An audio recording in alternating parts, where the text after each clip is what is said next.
अच्छा, अब हमारे ग्रेड 10 में जो प्रैक्टिकल ज्योमेट्री है 13.1 एक्सरसाइज है ग्रेड 10 में, और इसका जो क्वेश्चन नंबर फर्स्ट है वो है construct a triangle with side 2 centimetre, 2.5 centimetre, 3 centimetre and draw its circle. हमने एक ट्राइंगल कंस्ट्रक्ट करना है गिवन 3 साइड से। अब हमें 3 साइड का लेंथ गिवन है कि इन 3 साइड से ये 3 साइड बना दे, और वो 3 साइड जब आप लोग बना दे तो इससे हमारे पास एक ट्राइंगल कंस्ट्रक्ट हो जाएगी। ट्राइंगल कंस्ट्रक्शन के बाद फिर आप लोगों ने उस ट्राइंगल को एक सर्कल ड्रा करना है। अच्छा, इस क्वेश्चन को हमने सॉल्व किस तरह करना है, अटेम्प्ट किस तरह करना है। अटेम्प्ट इस तरह करना है कि सबसे पहले हमने गिवन डेटा लिखना है, जो चीज़ें आप लोगों को गिवन है वो चीज़ लिख लें, जो चीज़ आप लोगों से रिक्वायर्ड है वो रिक्वायर्ड डेटा लिख लें, और उसके बाद फिर अपना सोल्यूशन स्टार्ट कर दें। गिवन डेटा में हमें गिवन है कि we have given 3 sides, 3 side हमें गिवन है 2 सेंटीमीटर, 2.5 सेंटीमीटर एंड 3 सेंटीमीटर, ये हमें गिवन है। रिक्वायर्ड हमसे क्या चाहिए, दो चीज़ें हमसे चाहिए, एक हमसे कंस्ट्रक्शन ऑफ ट्राइंगल चाहिए टू कंस्ट्रक्ट अ ट्राइंगल, और दूसरा हमसे चाहिए to draw its circle. So required data में हमने लिखना है to construct a triangle and draw its circle. What is circle की डिफिनेशन भी हमें आनी चाहिए। तो ऐसा सर्कल जो किसी भी ट्राइंगल के 3 वर्टिसेस से गुजर जाए उसको सर्कल कहते हैं। तो इंग्लिश में ये है, ये इस तरह कह सकते हैं कि a circle which joins all the 3 vertices of the triangle is called circumcircle। ये सर्कल की डिफिनीशन हो गई।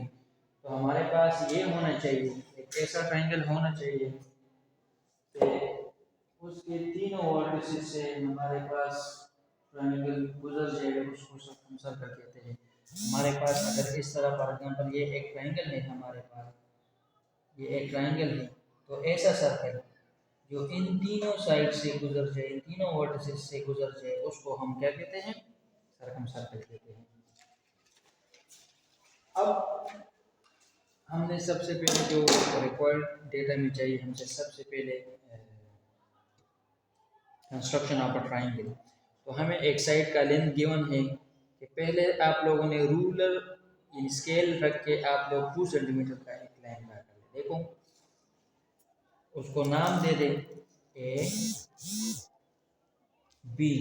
ए बी एक लाइन सेगमेंट मैंने ड्रा कर दिया जो कि कितना है 2 सेंटीमीटर। उसके बाद मैंने आर्क को कंपास को ओपन करना है, कंपास को ओपन कर ले दूसरी साइड की लेंथ तक। दूसरे साइड की लेंथ कितनी है 2.5 सेंटीमीटर। मैंने 2.5 सेंटीमीटर ओपन कर दिया, 2.5 सेंटीमीटर ओपन कर ले, और किसी भी वर्टेक्स पे, या तो इस वर्टेक्स पे रखे या इस वर्टेक्स पे रखे, मैं इधर इस वर्टेक्स पे रख रहा हूँ, इधर रख के और एक आर्क ड्रा कर ले इस वर्टेक्स से। फिर तीसरा साइड कितना गिवन है, तीसरा साइड गिवन है 3 सेंटीमीटर। तो स्केल से आप लोग 3 सेंटीमीटर अपना कंपास ओपन कर लें, और नेक्स्ट दूसरे वर्टेक्स पे रख के एक आर्क ड्रा कर लें। दोनों आर्क का जो टचिंग पॉइंट आ गया आप लोगों के पास, उसको बी के साथ भी मिला दें, इस तरह बी के साथ भी मिला दें, और उसको आप लोग ए के साथ भी मिला दें, ए के साथ भी मिला दें। सही है। अब इस लाइन को, इस ट्राइंगल का हमने सर्कमसर करे तो हमारे पास ट्राइंगल बन गई ए बी सी, जो हमारा रिक्वायर्ड ट्राइंगल का ट्राइंगल बन गया। अब इस ट्राइंगल के लिए हमें सर्कमसर्कल बनानी है, तो इसके सर्कमसर्कल के लिए आप लोगों ने किसी भी दो साइड का परपेंडिकुलर बाइसेक्टर बनाना है। परपेंडिकुलर बाइसेक्टर, या उसको हम राइट बाइसेक्टर भी कहते हैं। तो या तो इन दोनों साइड का परपेंडिकुलर बाइसेक्टर बनाना, उन दोनों परपेंडिकुलर बाइसेक्टर का कोई टचिंग पॉइंट आ जाएगा, या इन दोनों साइड को, या इन दोनों साइड को, किसी भी दो साइड को आप लोग परपेंडिकुलर बाइसेक्टर रखें। फॉर एग्जांपल मैं इस लाइन ए बी को मैं एक परपेंडिकुलर बाइसेक्टर बना रहा हूँ, तो बी वर्टेक्स पर अपना कंपास रख के और इसके मिड पॉइंट से थोड़ा सा ज़्यादा ओपन कर, मिड पॉइंट से थोड़ा सा ज़्यादा ओपन कर दिया, मिड पॉइंट से थोड़ा सा ज़्यादा ओपन करके एक आर्क ऊपर ड्रा कर लें और एक आर्क नीचे ड्रा कर लें। फिर नेक्स्ट वर्टेक्स पर रखकर एक आर्क ऊपर और एक आर्क नीचे। तो दोनों आर्क का टचिंग पॉइंट आ गया, उसको आप लोग एक दूसरे के साथ मिला दें इस तरह।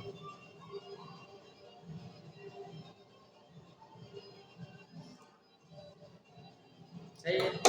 ये हमने D E D and E is a perpendicular bisector of AB. BE मैंने ड्रा कर दिया, ये AB के परपेंडिकुलर बाइसेक्टर है। अब मैंने BC का परपेंडिकुलर बाइसेक्टर ड्रा करना है, तो मैंने इसके मिड पॉइंट से थोड़ा सा ज़्यादा ओपन करना है कंपास को ओपन कर दिया, इसके मिड पॉइंट से थोड़ा सा ज़्यादा, एक आर्क इधर इस वर्टेक्स से, एक आर्क इस वर्टेक्स से इस साइड पे और एक इस साइड पे। फिर मैंने इसी लाइन के दूसरे वर्टेक्स पर रख के एक आर्क इस साइड से और एक आर्क इस साइड से, तो दोनों आर्क को मैं थोड़ा सा मिलाने की कोशिश कर रहा हूँ। सही है। दोनों आर्क का जो touching point perpendicular bisector draw करना है, तो दोनों आर्क का जो टचिंग पॉइंट है उसको आपस में क्या करें, मिला दें। शाबाश।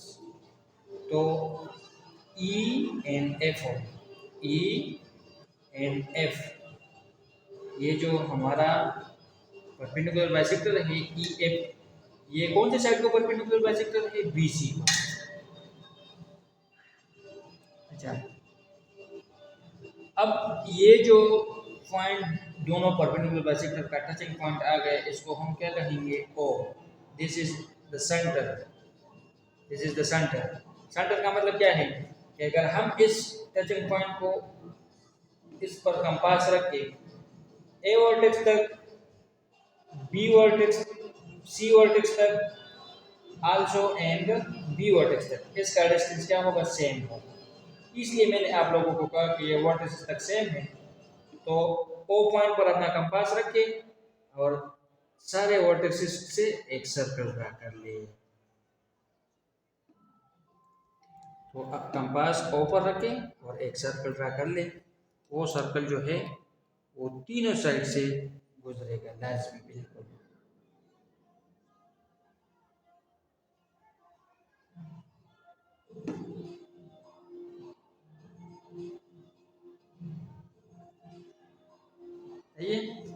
ये हमारा रिक्वायर्ड सरकम सर्कल था जो कि हमने बना दिया। अच्छा, अब इसके स्टेप ऑफ कंस्ट्रक्शन हमने लिख दी है कि हमने इसमें क्या क्या किया है। तो हमने सबसे पहले इसमें ये किया है step of construction. First of all I draw a line segment AB 2 centimetre. सबसे पहले मैंने इधर 2 सेंटीमीटर का एक लाइन ड्रा कर दिया है। उसके बाद मैंने क्या किया है, using compass I draw an arc of radius 2.5 centimetre from vertex B side पर कंपास रख के मैंने एक आर्क ड्रा कर दिया। फिर वर्टेक्स A पर मैंने 3 सेंटीमीटर का एक आर्क ड्रा कर दिया। उन दोनों आर्क का जो टचिंग पॉइंट है उसको मैंने A के साथ भी मिला दिया और उसको मैंने B के साथ भी मिला दिया। उस टचिंग पॉइंट को मैंने C का नाम दे दिया। तो हमारे पास triangle ABC is a required triangle. एक स्टेप हमारा कंप्लीट हो गया। उसके बाद मैंने दो परपेंडिकुलर बाइसेक्टर ड्रा किए थे। एक परपेंडिकुलर बाइसेक्टर DE ड्रा किया है AB को और एक परपेंडिकुलर बाइसेक्टर FG ड्रा किया है BC को। दोनों बाइसेक्टर ने एक दूसरे को टच कर दिया पॉइंट O पे। Distance from O to ABC are same, which is radius if you draw a circle from point O. O से लेकर A तक, B तक एंड C तक सारा डिस्टेंस सेम है, जिसे हम रेडियस कहेंगे अगर हम उसी पॉइंट से एक सर्कल ड्रा कर लें। Hence, the required circumcircle is constructed. हमारा रिक्वायर्ड डेटा था। इसमें अगर और भी कोई क्वेश्चन हो तो वो आप लोग फिर पूछ सकते हो।